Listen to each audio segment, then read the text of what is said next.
12 बज रहे थे। बारिश का मौसम था। गांव वाले घोड़े बेचकर सो रहे थे।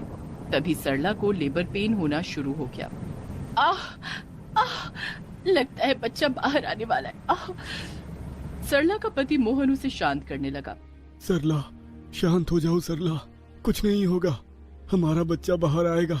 सरला, थोड़ी सी दर्द के बाद सब कुछ ठीक हो जाएगा। बाहर बिजली इतनी जोर से कड़क रही थी कि सरला की चीख किसी ने नहीं सुनी। देर रात को सरला के पेट में से उसकी बेटी निकली। अपनी पहली संतान को हाथ में लेकर सरला को लगा कि यही उसके जीवन का असली मकसद है। उसके पेट में पल रही बच्ची आज उसकी गोद में है। उसकी आंखों में खुशी के आंसू आ गए। बेटी, मेरी बच्ची, मेरी सोनी सी बच्ची, माँ तुझसे बहुत प्यार करती है बेटी, बहुत प्यार। वाह, कितनी सुंदर है हमारी बेटी, बिल्कुल तुम पे गई है सरला। पहली बार माँ बनने की जो खुशी होती है वो इस दुनिया की सबसे अच्छी फीलिंग है। ये आज सरला को पता चल गया। उसने अपनी बेटी को गोद में लेकर पूरी रात बिता दी। लेकिन सुबह सुबह उसके घर में मोहन का बड़ा भाई महेश और उसकी पत्नी पूनम आ गई। महेश ने सरला की बेटी को देखकर कहा, छी, लड़की हुई है, तुमने लड़का पैदा नहीं किया सरला? मैंने तो पहले ही आपसे कहा था ये सरला किसी काम की नहीं है। क्या करें, तू भी तो मुझे बच्चा नहीं दे सकी ना। महेश की बीवी पूनम बांझ है, लेकिन उन्हें एक बेटा चाहिए था। इधर मोहन और सरला गरीबी की वजह से बच्चा नहीं ले पा रहे थे। इसीलिए महेश ने सरला से उनके लिए एक बेटा पैदा करने के लिए कहा था।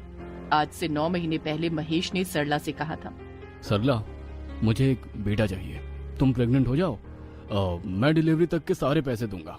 और डिलीवरी के बाद बच्चे को हम ले लेंगे। हाँ, लेकिन हमें केवल और केवल लड़का ही चाहिए। मोहन के पास सूखे चावल खाने के भी पैसे नहीं थे, इसलिए वो दोनों राजी हो गए। सरला गर्भवती हो गई और आज सरला ने एक लड़की को जन्म दे दिया।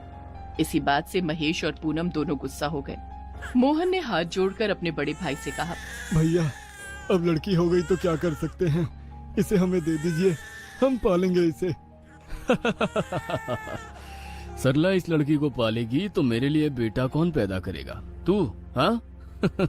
इस बच्ची के लिए मैंने पैसा दिया है, इसीलिए इस बच्ची के साथ क्या करना है वो भी मैं तय करूंगा। ये बोलकर महेश ने सरला की गोद से उसकी बेटी को छीन लिया। नहीं, बच्ची को वापस दे दीजिए, मत मारिए इसे, मत मारिए।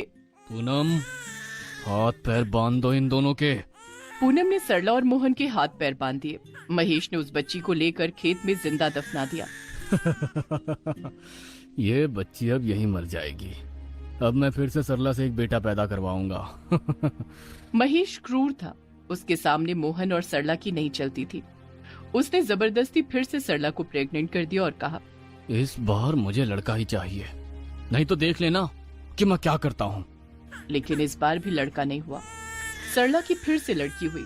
महेश ने उस लड़की को भी जमीन पर दफना दिया। ऐसे ही सरला को 5 बेटियां हुई और 5 को जमीन में आसपास दफनाया गया। अब सरला की तबीयत खराब हो गई। उसने हाथ